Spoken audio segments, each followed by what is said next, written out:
Guys, there you go. Welcome to the channel. It's when I appreciate that you're here with me tonight. We're in the 2025 Audi A3 S-Line, and you can see right now it's the night. We're continuing from last week's review, of course. Let's turn this thing on. You'll see that it has changed the ambient lighting because when you have it off, okay, there you go. When you have it off, it's that white color. You can't change it. But when it's on like this, then you can play with the colors, individualize them, and so on. Let's turn on the screen, because this screen I had turned it off, which shows that if you're tired and your eyes are strained and so on, you can still turn off the screen and enjoy the drive without that screen, the infotainment one. But otherwise, yeah, this is the camera, and it's okay. Can't complain much. It's functional. It does show even at night and so on. You can still see, especially because you do have like bright reverse lights, so that actually helps to actually see what's around you. Let's go.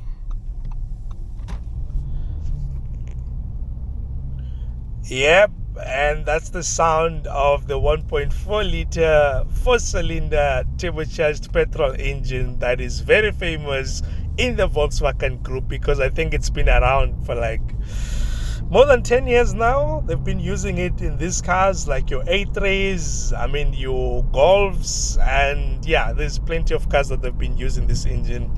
Tried and tested. I think it's one of the best, especially when it comes to a car of this size. But if you want more details on that, of course, there's a detailed review just before this one on the channel, and you can get a lot more information on that.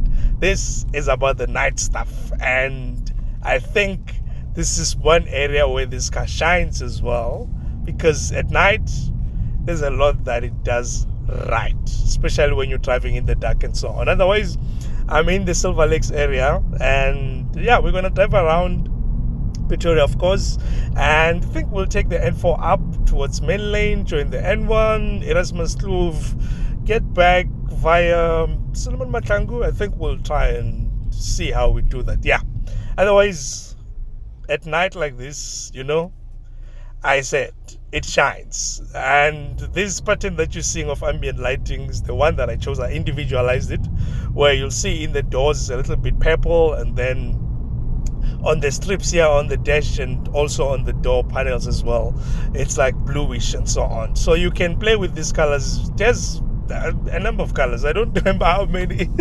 Those that know will tell me in the comments, but there's quite a number of colors. Otherwise, you can also choose it to just go with, what is this thing now, the drive select, and it will just change colors and so on. But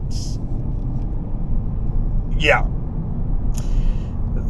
I'm not going to talk about the engine that much. I was about to say, yeah, this is how it pulls and so on and so on. The detailed review has a lot of the stuff. But one thing that Audi shines on, guys, it's the exterior lights. Yo, I know. No, they got it right. They got it right, especially for a car that is sitting quite low like this one. It reminds me on illumination, actually, of the CX-30, the Mazda CX-30. That thing shines. That thing shines at night. One thing that this one is also getting right as well is the whole matrix thing, because it does have the matrix LEDs. Because this car, I mean, it comes well spec'd as standard. This one, as it is right now, it started around 808,000 rands, I think, and then as it is right now, it's spec to 917,000 rands. Yeah, that information, I'm not here to say, do you like the price or not? That is the stuff that we've done during the day. Now at night, we're not judging the prices and everything else. So back to illumination. The exterior lights, you would have seen that I've played with some patterns in terms of how you want the DRLs to illuminate during the day and so on. There's like 4 options that you can do. The one that I did last is the one that I like. The others, they're okay, but I don't want a lot of stuff in the light cluster. That's why then I keep it minimal overall. But the fact that it's spec'd with matrix LEDs is helping a lot, because it does a lot right, especially when you see dark spots on the side and so on. And I haven't experienced a lot of people complaining about the lights dazzling them despite it moving around and so on. What I like about Audi as well is that it's not straining to the eyes. It does adjust well to the lights, like on the sides and also in front of you. It does illuminate quite well, and it stretches quite far. I like that about it. It stretches quite far to the sides, so you do see like the full road. That's the thing that I appreciate about it as well. Coming inside, I've already mentioned the ambient lighting. You will see, of course, also that you also have LED lights on top in the ceiling. Another thing that is quite impressive. You see what it's doing on the side right now. It does show you need that on the N4. There's a lot of stories about the N4 in South Africa right now, and good lighting helps you to avoid obstacles on the road. So that's a plus. That is a plus. Otherwise, back to the ceiling lights and so on, they illuminate quite well. You would have seen at the beginning of the video as well that they illuminate quite well. I'm impressed with what they've done with the lighting overall. Audi is doing quite well with the lighting. I think Mahindra, believe it or not, Mahindra is the best with interior lighting in my experience. And maybe Audi gets there, especially with the color that they've chosen, because with other brands like Mercedes, they chose like the yellow one. Oh.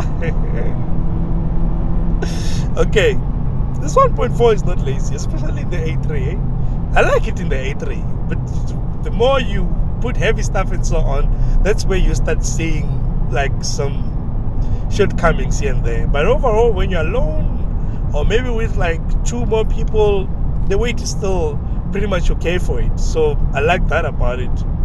But overall, I was still talking about the lighting and the interior and so on. It's quite good. It's quite good. Like I was saying, that Audi, it's probably just up there with some of the best, because also they chose the white one. In the boot as well, you do get enough illumination on both sides, so that is sufficient at night. The rear lights, the design and everything else, I did say that I like this new design because it looks like the A1, and I think the A1 looks amazing. But listen, I'm not gonna talk the whole night here. You know how it goes at night, man. I want to give you more minutes where you'll experience this vehicle and you're just going to enjoy how it drives. Listen to the noises, listen to how it, whatever that you want to listen to on this, because you can't feel it. Of course, it's on the screen.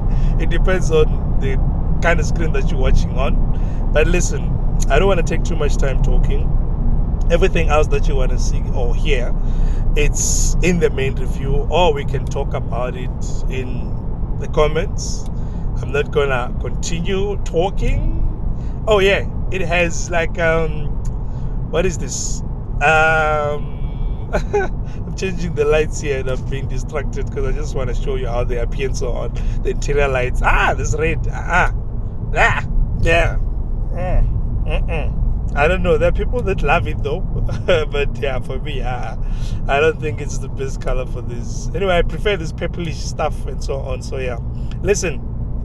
When it comes to these screens, you can configure them as well.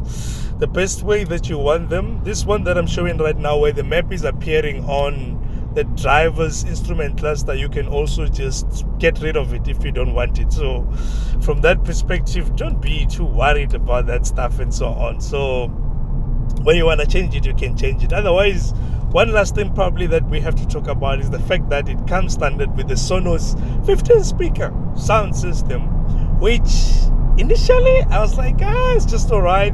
But the more I drive this car, I get used to it, and maybe it's my ears, which maybe the drawback with it is that when the volume is quite low, it doesn't give you everything, because I feel like it's not prioritizing that low end, that sub bass kind of around 20 hertz to 60 hertz. I feel like it's not prioritizing it that much, but around 40 to 80, that's where you start feeling that it's a punch. But you need to take the volume quite high to actually get the benefits out of it. And to set it up, it's almost the same as Bose, because it's mostly the treble and then the bass. You balance between the two with the mids just coming in between there, and yeah, that's just how I feel about the sound system. It's not necessarily the best, but because of this car is compact and so on, it does play quite well. Unfortunately, because of the road noise that is coming from these tires. I don't know if it's the tires or it's the overall insulation of the vehicle.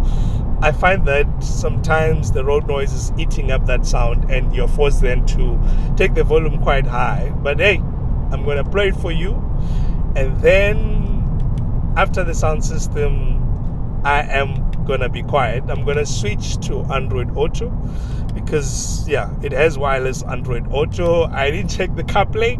I'm not an iPhone baby. You would have noticed that by now, that normally I talk about Android Auto and not necessarily CarPlay. But listen, let me play the sound system, and then the rest of the video, you'll just enjoy the drive.